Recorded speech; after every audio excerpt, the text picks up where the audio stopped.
Underrated actor, இன்னும் உங்களுக்கு நிறைய வாய்ப்பு வரலாம், இன்னும் ஒரு கமர்ஷியலாக இவர் படம் பண்ணலாம் அப்படின்ற மாதிரிலாம் நிறைய பேருக்கு ஏக்கம் வருது. உங்களுக்கு அந்த ஏக்கம் இருக்கு?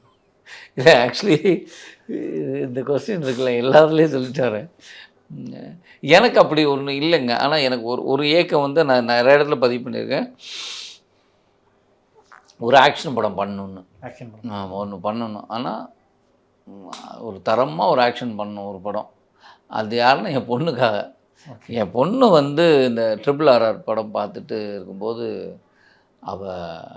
அதுக்கு நீ உனக்கு நடிக்கவே தெரியல, அங்கே போய் நடிப்பு கற்றுக்கோ அப்படின்னா, அந்த பைக் அப்படி போட்டு அப்படி பிடிச்சி எடுத்தோன்னா அவளுக்கு அப்போ அவளுக்கு வந்து ஒரு ஃபைட்டு தேவைப்படுது. நீ அப்பா எப்போ பார்த்தாலும் அடிக்கவே மாட்டுறாரு, அப்படியே போயிடணும் ஒரு படம் அடிக்கணும் அப்படின்னு. அதனால ஒரு ஆக்ஷன் படம் ஒன்று அது கமர்ஷியல் ஒரு ஆக்ஷன் படம் பண்ணணுன்னு ஆசை. மித்தபடி வந்து இப்போ அதான் சொல்கிறேன், எல்லோரும் அண்டர்ரேட்டட் ஆக்டர் அவங்க சொல்லும்போது அவங்க எனக்கு ஒரு பெரிய இடம் கொடுத்து வச்சுருக்காங்க மனசில். அதனால அவங்களுக்கு வந்து அந்த இடத்துக்கு போகணுமேனு ஒரு ஆசை. ஆனால் நான் வந்து இந்த இடமே எனக்கு போதுமான ரொம்ப கம்ஃபர்டபுளான இடம் அது. நான் என்ன சொல்லுவேன்னா, இந்த இடம் என் நிரந்தரமாகணும்.